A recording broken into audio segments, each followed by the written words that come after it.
예, 우리 옆에 분들 인사하겠습니다. 잘 오셨습니다. 반갑습니다. 인사하겠습니다. 예, 다시 한번 인사할 때 이렇게 인사하겠습니다. 성도님은 하나님의 형상입니다. 이렇게 인사하겠습니다. 하나님의 형상입니다. 예, 우리는 창조될 때에 그저 다른 피조물들처럼 그저 창조된 것이 아니라 하나님의 형상으로, 하나님의 형상대로 창조된 것을 믿으실 수 있으시길 바랍니다. 예, 그 믿음이 우리의 정체성이고 우리의 존재감이 되는 것입니다. 그럴 때 우리가 이 세상의 다른 피조물들과 다른 짐승들과 다르다는 겁니다. 예전에 한 선배 목사님하고 이제 식사를 할 일이 있어서 같이 식사를 하는데, 이 저녁 식사를 하면서 이 목사님을 이렇게 보니까 늘 봐왔었지만은 이분 목사님이 너무 잘생긴 거예요. 그런데 이날 저녁에도 또 특별히 더 잘생겨 보이더라고요. 그래서 누구 닮았나 이렇게 곰곰이 생각해 보다가 닮은 그 배우가 있더라고요. 영화 배우가 있어서 제가 이제 이 목사님에게 그렇게 말했습니다. 선배님은 배우 정준호를 많이 닮았습니다. 이렇게 말했습니다. 여러분 배우 정준호 아셔요? 예, 정준하 말고 정준호. 예, 아시죠? 예, 정준호를 많이 닮았습니다. 이렇게 얘기를 하니까 이 말씀을 듣고 잠시 후에 이 선배 목사님이 그냥 무표정으로 계시는 거예요. 그러다가 한 말씀을 하시는데 어떻게 말씀하신가? 젠장, 내가 그 친구보다 나이가 훨 많은데 걔가 날 닮았지 내가 걔를 닮았겠냐? 그러면서 이제 하시는 말씀이, 그 친구하고 닮았다는 말 나 별로 안 좋아하니까 하지 마라. 그분을 별로 안 좋아했던 거예요, 그 배우를. 그렇습니다. 내가 마음에 안 들어 하는 사람과 닮았다는 말 하면은 별로 좋아하지 않습니다. 이제 상담 심리학에서는 그런 것을 이야기합니다. 자기가 특별히 미워하는 사람들에 대해서 생각을 해보면은 내가 나에게 있어서 싫어하는 부분을, 그 싫어하는 모습을 그 사람에게 특별히 보게 된다는 거예요. 내가 나에게 있어서 싫어하는 모습을 그 사람을 통해서 보게 되기 때문에 그 사람을 더 특별히 미워하게 된다는 겁니다.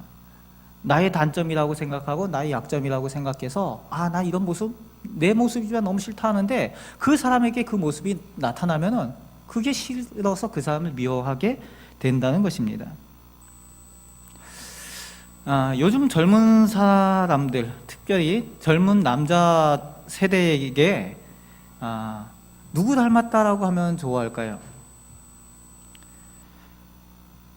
요즘의 대세가 누군가요? 예, TV를 전혀 안 보시니까 모르시죠? 예. 요즘 드라마 중에서 이제 태양의 후예라는 그 드라마가 요즘 많이 뜨고 있는데, 그 가운데 그 송혜교라는 여배우와 함께 연기를 하고 있는 송중기라는 배우가 있습니다. 그래서 이 송중기를 닮았다라고 우리 남자에게 얘기를 하면은 두 가지 반응이 난다는 거예요. 아주 좋아하거나 완전히 짜증내거나. 그래서 여자친구가 송중기 닮았다라고 얘기하면은 정말 닮았어? 이렇게 자기를 좋아한다는 느낌을 받는다는 거죠. 그런데 오히려 한편은 질투해서 짜증을 낸다는 겁니다. 여러분은 누굴 닮았다고 하면 좋아하시겠습니까? 진짜요? 예, 옆에 분들 인사하겠습니다. 성도님은 하나님을 닮으셨습니다. 인사하겠습니다. 하나님을 닮으셨습니다. 예. 오늘 본문에 나오는 이 형상이란 단어, 하나님의 형상이란 단어는 바로 이미지란 의미를 가지고 있습니다. 생긴 것이 그저 똑같다는 의미가 아니라 외모의 유사함과 더불어서 영적인 부분, 지적인 부분, 인격적인 것, 또 분위기상으로도 비슷한 그런 의미로서 닮았다는 의미의 형상이란 말을 쓰고 있습니다.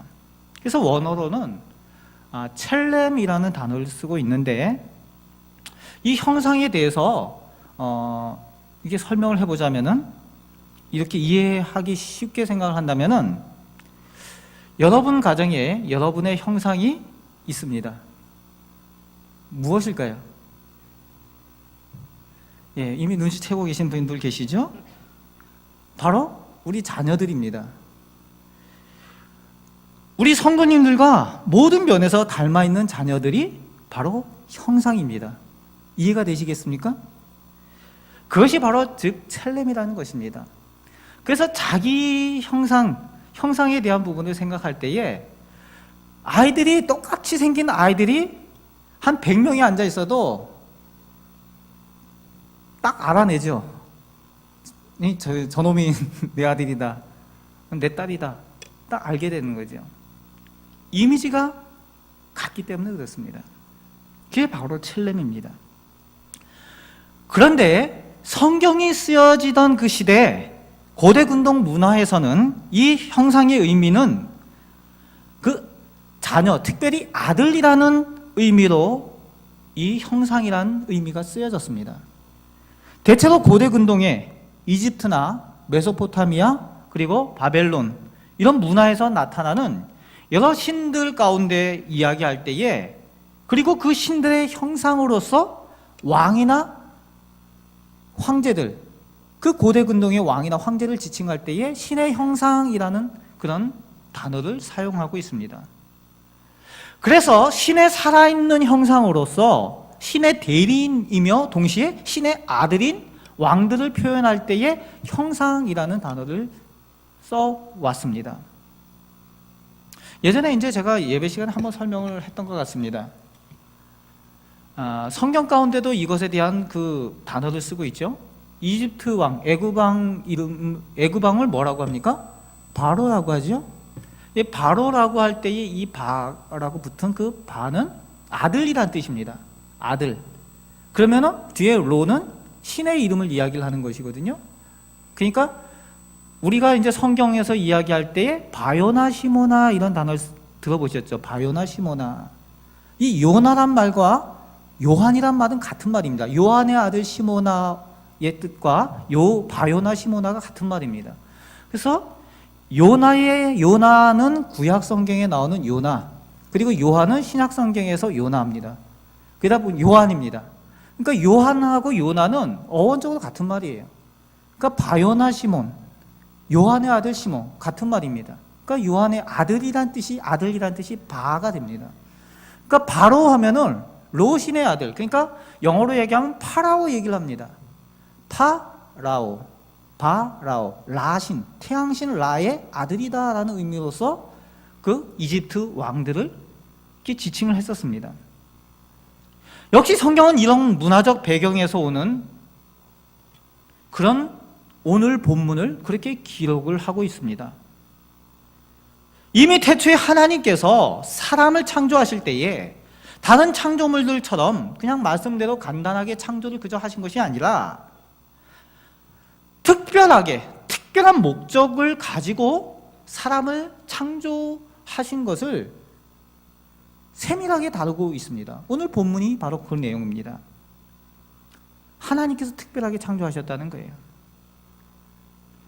예, 주무시려고 하신 분 계셔서 인사하겠습니다, 옆에 분들.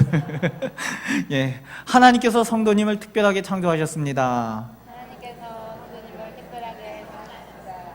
예, 하나님께서 바로 나를, 내 곁에 있는 우리 성도님을 특별하게 창조하셨다는 거예요. 하나님의 형상으로 창조하셨다는 겁니다. 그래서 성경에서도 하나님의 형상으로 창조하셨다는 것은 이미 하나님과의 특별한 관계, 즉 하나님의 자녀라는 대상으로 창조하셨다는 것을 설명하기 위해서 오늘 본문을 이렇게 자세하게 형상이라는 단어를 쓰면서 설명을 하고 있는 겁니다. 하나님의 형상, 하나님의 자녀라는 의미를 가지고 있다는 겁니다. 여러분, 하나님의 속성, 우리가 믿는 하나님은 어떠한 하나님이십니까? 하나님, 삼위일체 하나님을 우리는 믿고 있습니다. 그래서 이 하나님은 구약 성경에서 엘로힘이라는 이 삼위일체 하나님을 표현할 때 엘로힘이라는 복수형으로 쓰고 있습니다. 보통 하나님 하면 엘이라는 단어를 쓰고 있는데 구약 성경에서 하나님은 엘로힘입니다. 복수명사를 쓰고 있어요. 하지만 그분이 하는, 그 하나님이 하시는 모든 역사에 하나님이 무엇을 했다 하셨다라고 쓸 때는 그 동사는 단수동사를 쓰고 있습니다. 분명히 하나님은 복수명사인데 단어는 단수동사를 쓰고 있습니다. 하나님을 지칭할 때에 구약 성경은 분명히 그분이 가지고 있는 그 형태가 복수 형태임에도 불구하고 신들이나 하나님들이나 그분들이나 이렇게 쓰지 않고 하나님 한 분, 그분, 이렇게 하나님에 대해서 말해야 합니다. 그렇게 성경을 쓰고 있습니다. 이것이 우리가 믿는 삼위일체 하나님입니다.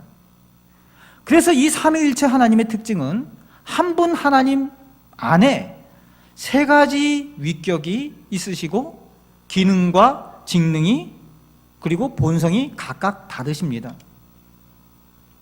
그러나 그 세 위격이 성부, 성자, 성령께서 늘 관계하시면서 한 일체를 이루어 계시는 그분 하나님, 인간의 머리로 설명하기 어려운 그분이 하나님의 신비로 설명을 해야 되는 그분의 정체가 바로 삼위일체 하나님인 겁니다. 여기서 다른 것들로 자꾸 잘못 표현을 하다 보면은 세 분이라고 표현하면 안 됩니다. 다른 분들로 표현하면 안 됩니다. 잘못하면 다신론으로 갈 수가 있고요. 잘못하면 양태론으로 갈 수 있는 것이 이 삼위일체에 대한 잘못하면은 뒤에 빠질 수 있는 거죠.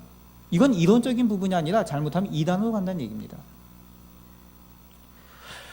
그런데 이 삼위 하나님, 성부, 성자, 성령께서 그 한 몸에서 한 일체로서 늘 관계하시는데 늘 동행하시고 함께 역사를 합니다.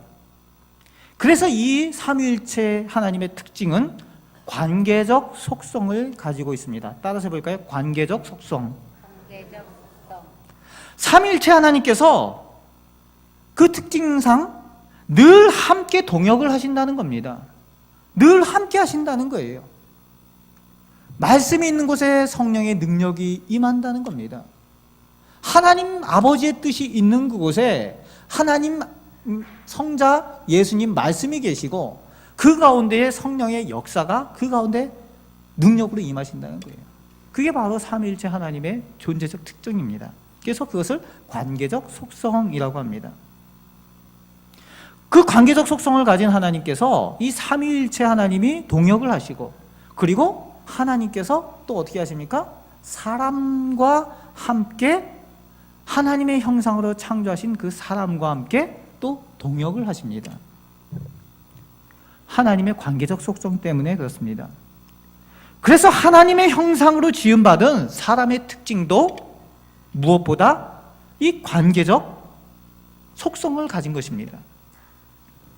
그래서 사람은 혼자 사는 것이 아니라 관계 가운데 살아가는 겁니다. 가장 먼저 중요한 관계는 무엇입니까? 하나님과의 관계. 그리고 내 이웃을 내 몸과 같이 사랑하라고 두 가지로 말씀해 주신 그것처럼 이웃과의 관계.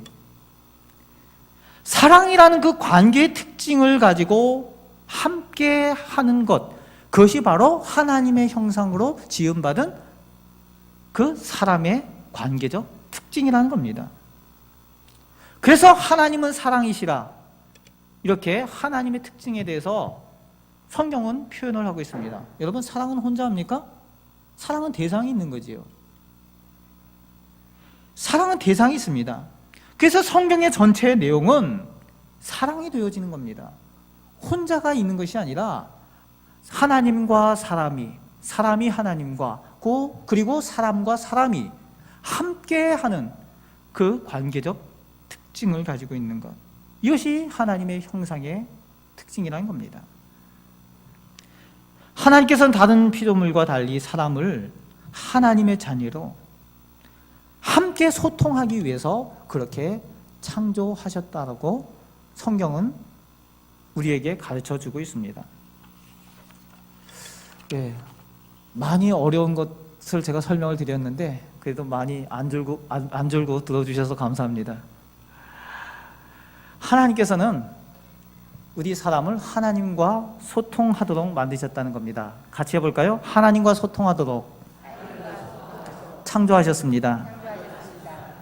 그렇습니다. 하나님과 소통하기 위해서 하나님의 형상으로 우리 사람을 특별히 창조하셨다는 겁니다. 자녀로 우리를 사랑하시기 위해서 또 자녀인 우리에게 사랑받기 위해서 하나님께서 창조하셨다는 거예요. 소통하기 위해서. 여러분, 하나님과 잘 소통하고 계십니까? 얼마나 잘 소통하고 계십니까? 가끔 우리 사춘기 자녀들 보면요, 까칠하기가 그지없지요. 너무 까칠합니다. 소통이 잘 안 되다 보니까 무엇을 생각하고 있는지, 무슨 말이 필요한지 잘 모르겠어요. 그래서 요즘 말들이 많지 않습니까? 까도남, 차도남, 뭐 이런 얘기. 차도녀인가요? 그런 말들이 많습니다. 그런데 오늘 하나님께서 우리의 소통에 대해서 이야기하실 때에 우리를 보실 때 하나님께서 그렇게 느끼고 계시지는 않을까, 그런 생각을 해보게 됩니다. 여러분, 하나님과 잘 소통하시는 우리 성도들 되시길 바랍니다. 그리고 26절에 보면은 하나님께서 창조하신, 우리 사람을 창조하신 또 하나의 목적이 나와 있습니다. 따라서 해보겠습니다. 그들로 다스리게 하자. 다시 한번요. 그들로 다스리게 하자. 사람들을 창조하여서 그들로 하여금 하나님께서 창조하신 그 모든 피조물들을 다스리게 하는 것이 하나님의 또 다른 목적입니다. 그리고 그것에 대해서 부연 설명하면서 28절 말씀에 보면은 하나님께서 사람에게 명령 3가지를 써놓고 계십니다. 28절 말씀에 같이 읽어볼까요? 하나님이 그들에게 복을 주시며 하나님이 그들에게 이르시되 생육하고 번성하여 땅에 충만하라. 땅을 정복하라. 바다의 물고기와 하늘의 새와 땅에 움직이는 모든 생물을 다스리라 하시니라. 3가지 명령이 있습니다. 같이 해볼까요? 첫 번째는 땅에 충만하라.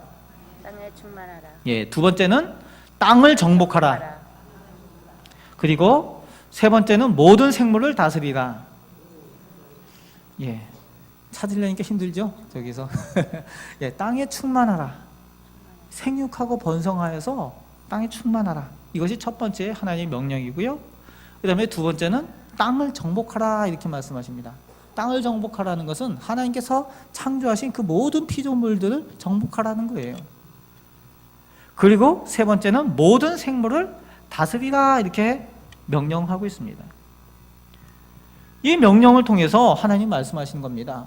하나님의 형상으로 창조된 하나님의 자녀가 하나님의 대리인이 되어서 하나님 아버지의 뜻에 따라 세상에 충만하고 정복하고 다스리게 하는 것이 하나님 나의 비전이다라고 하나님께서 우리에게 말씀하여 주고 계시는 겁니다.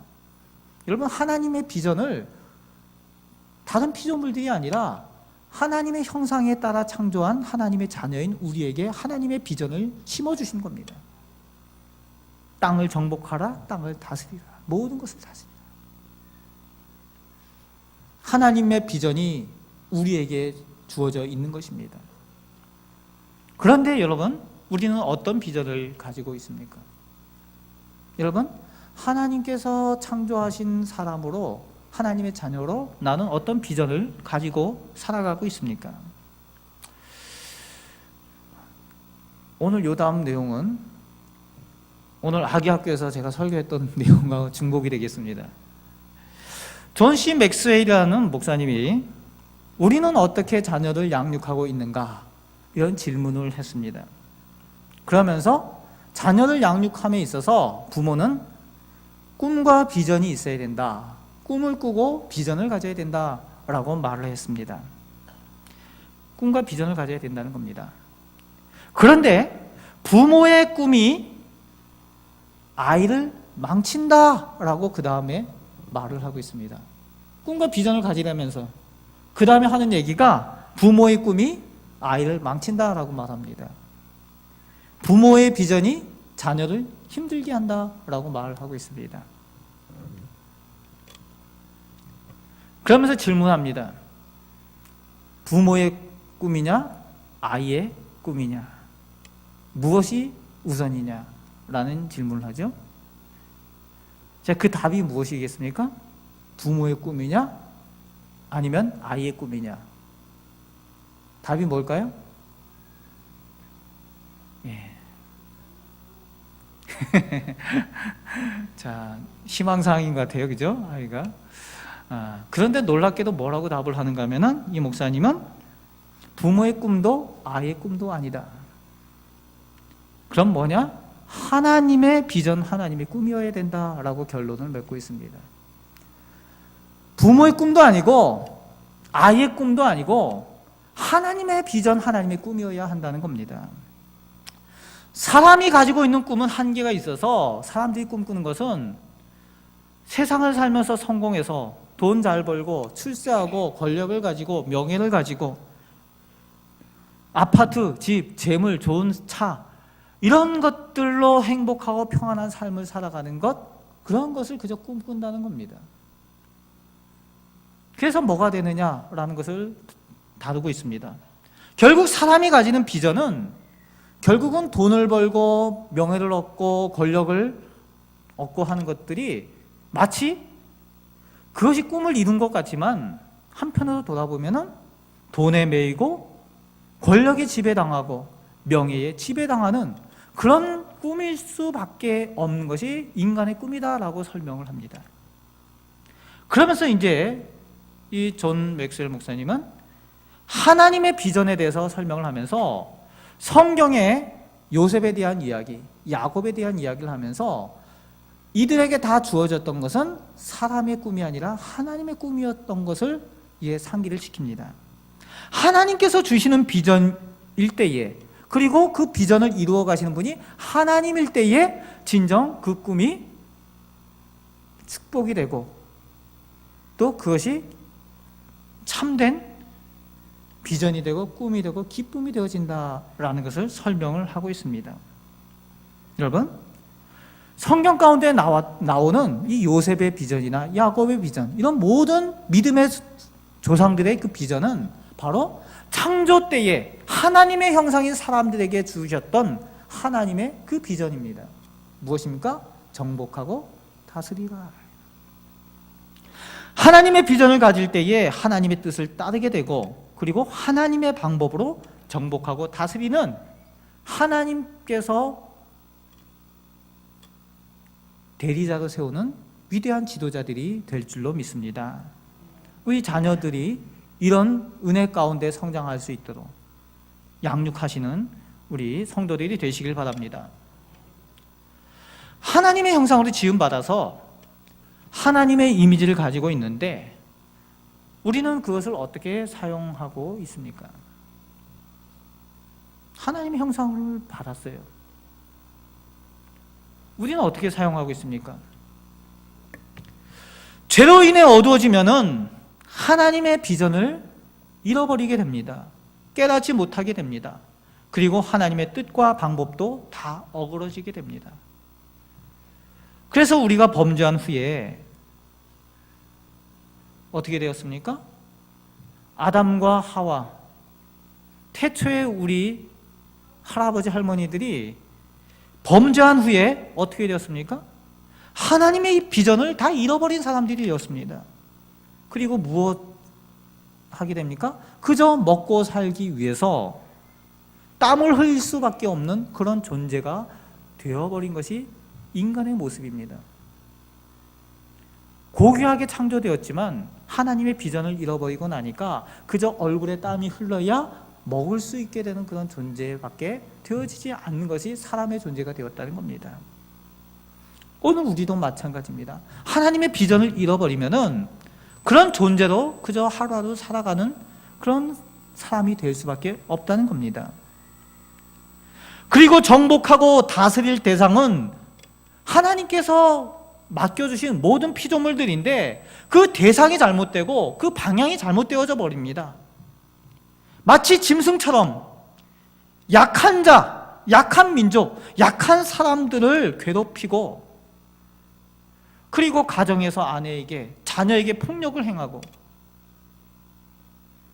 억울해져 버리는 거지요. 요즘 그게 극에 달하지 않았습니까? 우리나라도. 그죠? 약한 자녀들, 말도 못하고 힘도 없는 그 자녀들을 폭력하고 괴롭히는, 이 사람이 아니잖아요. 모양만 사람이지. 하나님의 형상을 잃어버렸기 때문에 그렇습니다. 같이 따라 하겠습니다. 하나님의 형상을 회복해야 합니다. 하나님의 형상을 회복해야 합니다. 다시 한번요. 하나님의 형상을 회복해야 합니다. 하나님의 형상을 회복해야 합니다. 그렇습니다. 우리가 성도라고 이야기하고 그리스도인이라고 이야기할 때에 무엇보다도 우리가 하나님의 형상을 회복하기 위해 노력을 해야 된다는 거예요.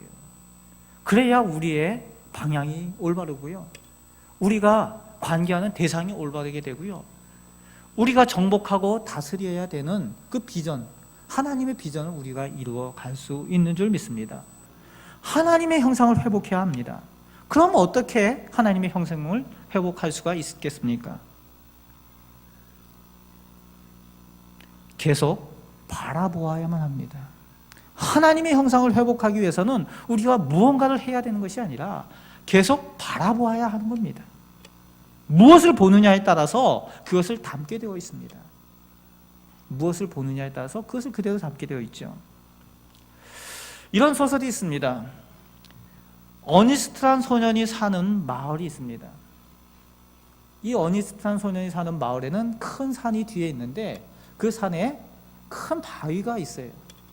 근데 그 바위에 사람의 얼굴이 모양이 있습니다. 그런데 그 마을에는 이런 전설이 있습니다. 언젠가는 저 바위를 닮은 사람, 그 사람, 위대한 인물이 이 작은 마을에 나타날 것이다. 그래서 이 마을을 평화롭게 하고 잘 다스리게 될 것이다 라는 전설이 있습니다. 그리고 이 어니스트란 소년이 커가면서 이 마을에 정말 유명한 사람들이 나타난 것을 봅니다. 정치가들도 나타나고요, 위대한 군인도 나타나고 재력가들도 나타납니다. 그런데 이 어니스트란 소년이 그 많은 사람들이 환호하는 그 가운데에 그 사람들이 나타났다는 것을 보기 위해서 갔는데 가서 볼 때마다 실망을 하게 됩니다. 저 바위와 같은 그 사람이 아니에요. 그저 얼굴이 안 닮았다는 것이 아니라 인품이나 그런 여러 가지 풍기는 이미지가 그렇지 않다는 겁니다. 그렇게 시간이 지나서 결국 몇십 년이 지난 후에, 그런데 드디어 이 마을에 정말 그 바위의 얼굴과 닮은 인물이 나타납니다. 그 인물이 누군가 하면은 바로 이 어린 어니스트라는 소년이 그 큰 바위를 닮은 인물로 성장을 해서 이 마을에 존경받는 인물로 나타나게 된 겁니다. 그 많은 사람들이 나타났지만 이미 그들을 뛰어넘는 인품으로 성장하면서 나중에 정말 존경받는 인물, 그가 사모하고 소망하고 바라보았던 그 단지 얼굴만 닮은 것이 아니라 그 인품을 닮은 큰 바위 얼굴, 그 얼굴에 사나이가 등장하게 되는데 바로 이 어니스트라는 소년이었다는 겁니다. 여러분 기억이 나시죠? 옛날 국어책에 다 나왔던 얘기인데 바라봄의 법칙에 대한 이야기입니다. 부부도 서로 닮지요. 예, 부부도 서로 많이 닮습니다. 좋은 모습도 자꾸 보면 좋은 모습도 닮고 나쁜 모습도 보면은 나쁜 모습도 닮습니다. 그래서 얼굴까지 닮습니다. 그러다 보니까 나중에 이런 얘기를 하죠. 그래서 부부가 똑같다. 그런 얘기를 하지 않습니까? 성경 가운데도 부부가 똑같은 사람 많이 나오잖아요. 좋은 면으로 닮은 브리스길라와 아굴라 같은 사람들, 예, 나쁜 면으로 닮은 아나니와 삽비라 같은 사람들, 그죠? 똑같지 않습니까?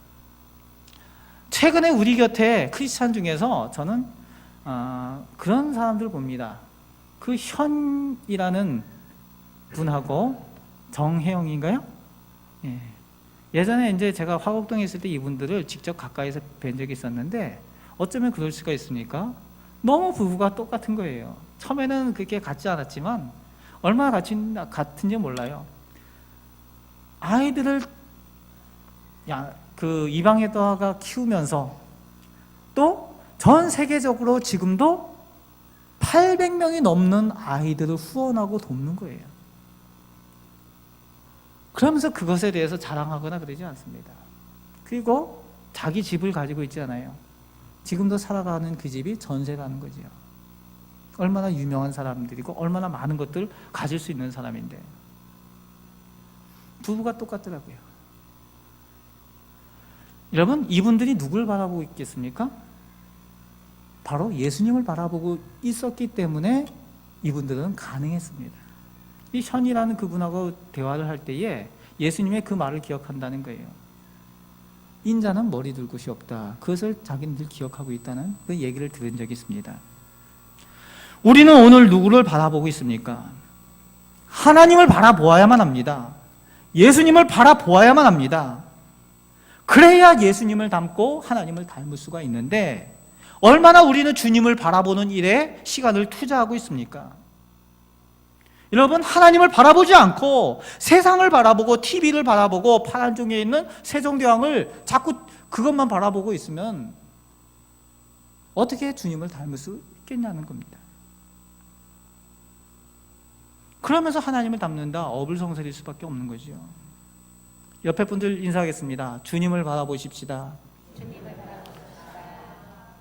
예, 주님을 더 많이 바라보실 수 있으시길 바랍니다. 주님을 바라볼 때에 주님을 닮게 되는 것입니다. 여러분, 자녀를 양육하면서 하지 말아야 될 것이 있습니다. 자녀가 잘하고 장점을 가지는 것들이 있으면 칭찬을 하죠. 그러면서 뭐라고 얘기합니까? 다 자기 닮았다고. 그러지 않습니까? 다 나 닮아서 그렇다고. 그런데 단점과 못하는 걸 보면 뭐라고 얘기합니까? 예, 여러분들 늘 하시는 말씀 있죠? 지혜비 닮아서? 지혜비 닮아서? 그런 얘기 하잖아요? 안 해보셨어요? 그러면서 거기서 더 하는 분도 있죠. 어떤 단점이 있는데 지혜미도 안 닮고 지혜비도 안 닮았는데 어디서 왔냐? 그런 얘기도 하고, 그죠? 서로 나 안 닮았다고 그렇게 자녀가 보는 앞에서 듣는 앞에서 그렇게 얘기하는 경우가 있다는 겁니다. 그러면요, 자녀가 분노를 하게 됩니다. 어린 나이에도 그것을 기억하고 상처를 받게 되는 겁니다. 그 아이가 뭐라고 생각하는가 하면은 나는 단점 투성이인가? 우리 부모가 나를 거부하고 있다라고 느낀다는 거예요. 나의 단점을 인정하지 않고 부모가 나를 거절하고 포용해주지 않는다라고 그 부모에 대해서 느낀다는 겁니다. 하지 말아야 될 겁니다. 그러면 어떻게 해야 되겠습니까? 오히려 자녀의 단점과 약함을 볼 때에 오히려 이렇게 이야기해주는 부모가 되어야만 합니다. 그래, 아빠도 그랬었어. 그런데 나는 이렇게 극복을 했단다 라는 것을 이야기를 해줘야 된다는 겁니다. 또는 그래, 예전에 엄마도 잘 몰라서 잘못해서 그런 적이 있었어. 그런데 그렇게 가다 보니까 결과가 이렇게 안 좋게 되더라. 이런 것들을 이야기해 줘야 된다는 겁니다. 부모의 연약함도 인정을 해줄 때에 자녀가 부모로부터 인정함을 받고 거부절당하지 않는다는 것을 느끼게 된다는 거예요. 여러분, 어릴 때 자녀들이 이런 상처를 받으면 부모에게로부터도 벌써 거절당하고 거부당한다는 느낌을 받으면은 그 아이가 커서도 그것이 커집니다. 그런 상처가 사람을 믿지 못합니다. 의지할 바를 모르는 거예요. 그러니까 늘 주변에 있는 사람들과의 그 어려움을 겪는 그런 자녀들 보면은, 사람들 보면은 그런 어릴 때 그런 상처들이 많은 것을 볼 수가 있습니다. 그대로 받아주고 자녀를 인정해주고 그렇게 하는 부모의 성숙함이 필요합니다. 하나님께서 그렇게 하셨습니다. 하나님께서는 하나님의 형상으로 지음받은 우리가 죄로 인해서 하나님의 형상을 바로 온전히 바라볼 수 없게 되었을 때에 하나님께서 마지막 아담이신 예수 그리스도를 우리 곁에 보내주셨습니다. 그래서 온전한 하나님의 형상이 어떠한지 예수님을 보게 하였습니다. 온전한 하나님의 형상이 이런 모습이다.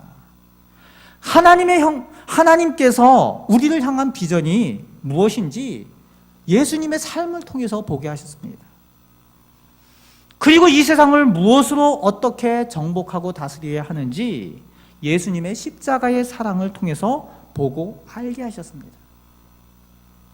이것이 하나님께서 우리에게 베풀어 주시는 사랑의 모습입니다. 그 하나님의 온전한 형상으로 예수님께서 우리 곁에 오셨던 겁니다. 사랑하는 성도 여러분, 우리는 하나님의 자녀로 하나님의 형상으로 지음받은 존재임을 감사하며 사실 수 있으시길 바랍니다. 하나님의 비전대로 예수님처럼 사랑과 섬김으로 이 세상을 정복하며 다스리며 사실 수 있으시길 바랍니다. 따라서 하겠습니다. 사랑으로 정복하자. 사랑으로 정복하자. 섬김으로 다스리자. 섬김으로 다스리자. 그것이 바로 예수 그리스도의 십자가입니다. 그럴 때에 우리의 모습이 온전한 하나님의 형상으로 회복되어지고 우리의 모습을 통해서 모든 사람이 하나님을 보게 될 것입니다. 그리고 우리의 모습 가운데에 하나님의 형상의 빛을 보게 될 줄로 믿습니다. 하나님의 형상을 회복하고 하나님의 자녀로 축복된 삶을 살아가시는 우리 구유교회 성도들 다 되시길 바랍니다.